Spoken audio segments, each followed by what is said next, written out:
Bonjour, c'est Gilles du site boursicoté.com. Voici l'analyse technique matières premières pour cette journée du jeudi 24 octobre 2013. Nous commençons avec l'analyse de l'or, avec ce test donc qui approche, puisque rappelez-vous, on avait discuté ici de cette possible cassure des 1345,70. Donc hier, on était ici sur une phase où nous étions sur une phase de consolidation qui est venue s'appuyer ici sur cette zone des 1330 dollars l'once.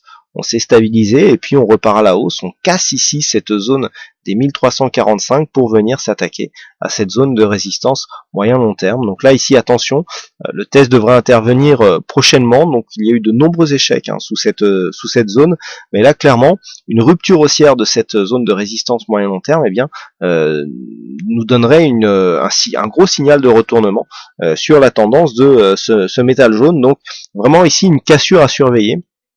Par contre, un échec ici, nous enverrait sur une possibilité de retour sous 1251,8, puisque nous aurions dans ce cas-là une continuité de tendance qui s'inscrirait dans un biais baissier et donc qui serait validée par une cassure des 1251,8. Donc ici, une grosse zone à surveiller. Dernier point haut significatif à casser du point de vue de cette tendance. Alors on en a déjà cassé quelques-uns. Ça serait intéressant, suite à la cassure, de casser le plus haut significatif immédiatement au-dessus, qui se situe à 1376 $ l'once. Là, sur une cassure ici de cette zone, puis des 1376, on aurait vraiment la validation d'un retournement de cette tendance sur l'or, avec donc l'inscription d'un biais haussier qui pourra apparaître suite à une tendance baissière qui a été très longue, puisqu'on est maintenant dans cette tendance baissière depuis quelques semaines, si ce n'est quelques mois. Donc ici, je le rappelle, zone à surveiller 1355 $ l'once pour demain. Une rupture ici des 1330 $ l'once, nous replacerait dans un retour ici sur un biais baissier, avec un premier objectif donc qui se situerait sur 1308 $ l'once. Sur le WTI, j'anticipais un rebond suite au contact ici de cette zone à 96,21. Le rebond a été assez faible. Personnellement, j'aurais visé au moins 98, voire la moyenne mobile 20 exponentielle. On n'a pas été jusque là, donc un rebond très restreint. On revient ici confirmer l'ancienne zone de point bas. On est vraiment sur une phase assez dynamique. Alors pour s'en convaincre, il suffit de retracer les niveaux de Fibonacci. Donc si on prend la tendance directe ici sur cette phase, puis appliqué donc à cette zone, ce que nous pouvons voir en fait, c'est que le retracement ici n'a même pas testé le niveau des 23,6%. On est déjà venu provoquer une petite cassure ici de cette zone. Alors pour l'instant les cours rebondissent, à moins que nous ayons ici une rupture de cette zone, et dans ce cas-là on aurait un double bottom qui se validerait. On est toujours dans une grosse phase de baisse, avec ici une moyenne mobile 20 exponentielle qui ne propose même plus de points de contact, des phases ici d'exagération et de grosses surventes qui nous proposent des rebonds ici qui sont restreints, puisqu'on ne va même pas attaquer ici le retracement des 23,6. Voilà, c'est dire la pression baissière qui s'exerce ici sur ce sous-jacent, qui continue à baisser, et puis a priori la zone ici des 96,21 ayant été attaquée, au prochain test de cette zone de support, il devrait y avoir ce support qui cède, avec donc une continuité du mouvement baissier.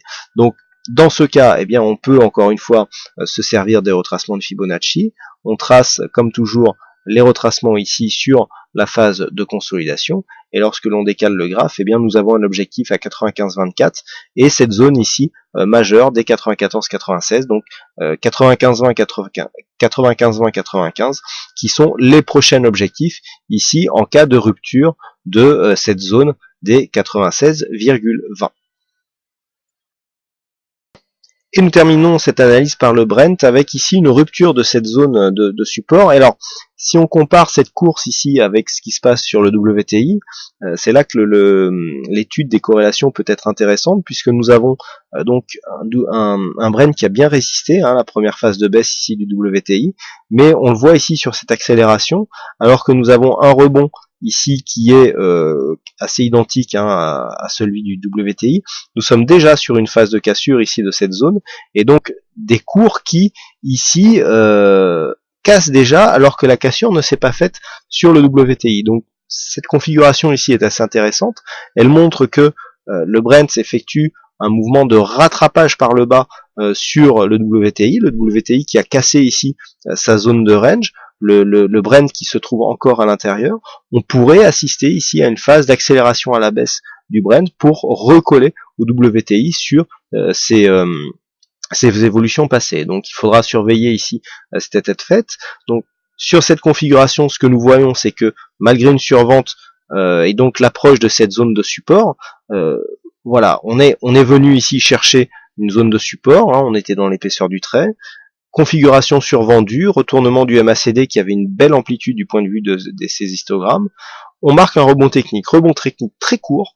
On voit ici des indicateurs qui ne sont même pas ressortis de la zone de survente, et tout de suite là le MACD qui repart à la baisse. Donc on est vraiment ici dans une pression qui s'exerce, qui est très forte sur le Brent, avec donc une tendance qui est en train de s'accélérer, et donc on reste forcément baissier. L'objectif clairement maintenant se situe sur le bas de ce range, à 106,10 $ le baril, une zone ici qui pourrait être majeure, puisqu'elle pourrait signer la sortie d'une évolution horizontale sur un horizon de trading moyen terme.